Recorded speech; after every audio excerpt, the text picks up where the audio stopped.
Hi everyone, in this video we are going to take a look at and swatch the eyeshadows in Huda Beauty's new eyeshadow palette called the new Nude Eyeshadow Palette. This is available for purchase through Sephora's website. I will put a link in the description box below to where you can purchase it, as well as a link to Ebates if you aren't already signed up, so that if you do make any sort of online purchase through pretty much any website, you can get some cash back on your total order. Please make sure you're subscribed to the channel so you don't miss out on videos like this. If you have not seen the latest video for an application of the K-beauty inspired brand called Joa, it's available at your local CVS store and it has a lot of great offerings. So I will link that in the upper right hand corner for you to check that out if that's something that sounds interesting to you. All right, let's get looking at the new Nude Eyeshadow Palette by Huda Beauty. So this palette retails for $65. The packaging is made of very heavy cardboard. It has a magnetic closure and opens up like this. Has a good sized mirror inside. You take this plastic insert off to reveal the eyeshadows. This palette contains a total of 18 shades with a varying combination of finishes and textures. It's supposed to have a good balance of cool and warm tones. There are a total of 10 highly pigmented matte shades formulated with aloe vera and coconut oil that's supposed to give a butter-like application. Then there are 4 reflective shades that feature shimmering pearl flecks for a gorgeous duochrome finish. Those are the 4 pans that you see with more chunky particles. And then there are 2 glitter formulas infused with innovative silicones for advanced adherence, pigment dispersion, and luminosity. Those are the 2 shades right side by side in that center row there. The pressed pearl shades are, the shimmery finishes are supposed to layer effortlessly on top of the mattes. All right, here's a look up at the palette kind of closer. As always, I will be swatching these shades over eyeshadow primer with a dense eyeshadow brush that I would normally use for packing on the colors on the lid. And we'll go top row, middle row, bottom row. And as I usually say, I very much appreciate the names of the shades being printed under each corresponding color on the palette itself. So the first shade in the top row is called Bare. This is a matte pale cream nude shade. The second shade is called Crave. This is one of those shades with the larger chunks in it. This is kind of like a combination of a rose gold and peach with both gold and silver reflex. Play is a matte peach. Fantasy, which is a kind of soft cranberry, again with both silver and gold reflex. I'm going to add a second layer. Now, this is a dry application with a brush. Ooh, much improved there. We're going to apply these particular shades with different types of application, so just stay tuned for that. Love Bite is a matte berry purple. It's not as smooth as the other mattes there. Let's try a second layer. Still a little patchy. And the next shade is Spanked. This is a lighter berry toned shade. Again, not super pigmented or smooth. I'll layer another layer on top. Remember, these are over eyeshadow primer. Okay, so there is row number 1 of the new Nude Eyeshadow Palette. In the second row, we start with Lace. This is a dusty lilac shade. Daydream is a medium, slightly purplish pink with predominantly silver shimmer. I'm gonna go in and layer this color, more of a dabbing motion. Tickle is a matte medium mauve rose.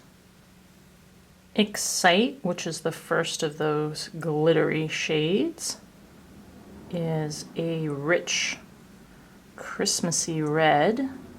And again, we'll try some different applications, but right now I'm doing a dry brush with dabbing motions, which gives me a surprisingly opaque layer. You do have to keep going in and go in small sections though. Very glittery.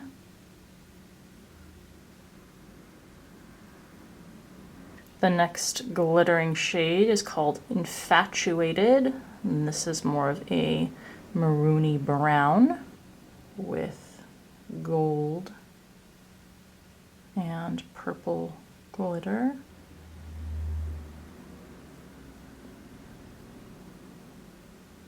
And then Kinky, which is the only shade that is not matte, shimmery, or glittery. It's a subtly metallic maroon shade. Okay, so there's row 2 of the shades. Remember that these 3 shades, we're gonna try some different applications to see whether we can get some smoother or different finishes out of them. You can see this shade here is super flaky even. So in the 3rd row, you actually have this concealer base, which Huda Beauty says you can use to boost eyeshadow pigment and intensity. We'll swatch over that in just a second. The first shadow shade you have is called Secret. This is kind of a medium, really dusty rose shade. Then you have Tease, which is a deep, again, very dusty purple color. Raw, which is another matte, deep, kind of browny red shade. Charmed, which is the final reflex shade, which is a warm toned brown.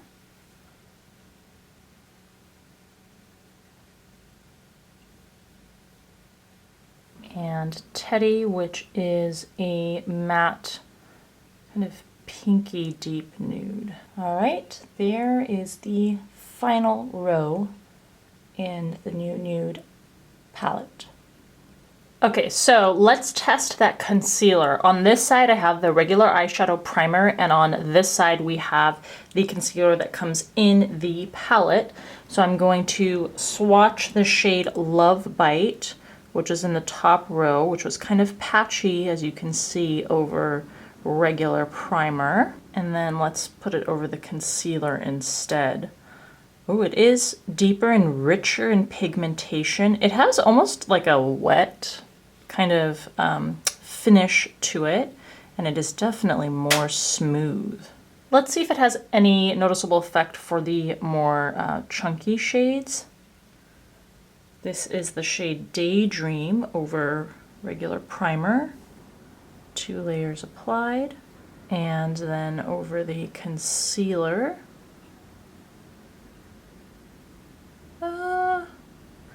Yeah, I think maybe a little bit of an improvement in terms of intensity just on the first layer there. Okay, so there is an idea of what the difference is that you might get when you use that concealer underneath the shades. I do think that it helps in terms of intensity. My concern with the concealer is that it is quite waxy in texture. And to me, especially when I see that with this matte shade, this wet sort of finish to it, I really get concerned that it's going to crease very quickly. So please leave a comment in the comment section below if you've actually tested this concealer base with the eyeshadow. Do you see faster creasing with the concealer base, or does it last even longer than a normal primer, or do you not really see a difference in terms of creasing and it's just an improvement in terms of the finish? Let me know in the comment section below. So for these 2 glittery shades, it actually says to go ahead and apply them with a flat, dense brush. So I think the application and finish we saw was actually pretty good. For these multifaceted shades, it says that you can do them with a dry brush, or you can apply them with your fingers dipped in setting spray.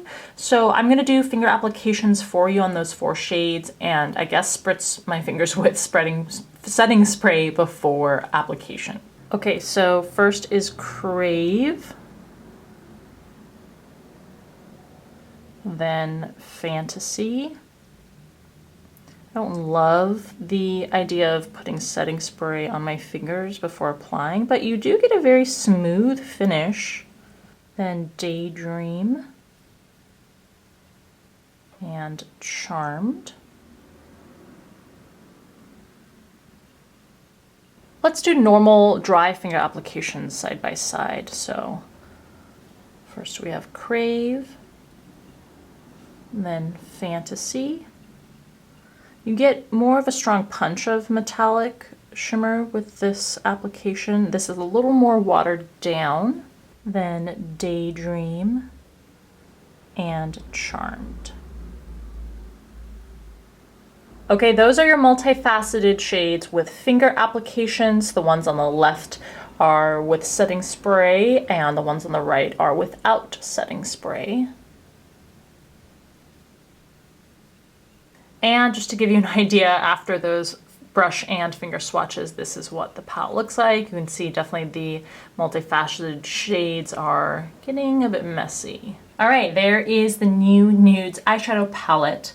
So let's start with the matte shades. I would not say that I think the matte formula in this palette is anything superb. When I think of the highest quality matte shades, I think of Lorac Pro's palettes, I think of Pat McGrath palettes. I wouldn't say they were bad, although a couple of those deep purple shades or berry shades I think did need layering, or maybe to put them on top of the concealed formula, as long as that concealed formula doesn't crease too quickly.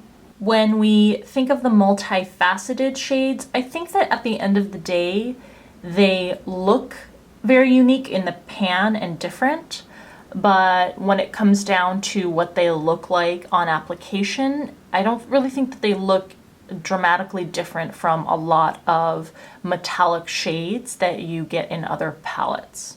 They are also quite messy. I think the best application definitely is finger application in order to smooth down the larger chunks and particles. But the flip side of that is that when you do the finger applications, like I said, the finish doesn't look that different at the end of the day compared to other metallic shades in other palettes. The two glitter shades, I was quite impressed with the density that we got, just even with an eyeshadow brush, not even a dense flat brush.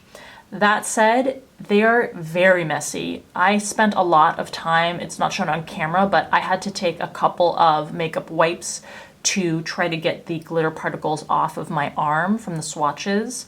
And I can only imagine the nightmare that will result in having those glitter particles around the eye area, trying to remove them, possibly getting them in the eye.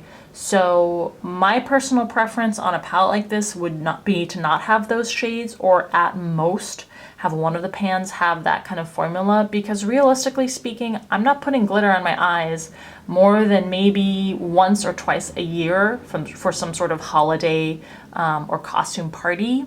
So I don't really want a pan in my palette taking up space with that kind of formula. I do appreciate that they are trying to make this palette not just another generic, boring nude palette. I very much appreciate that.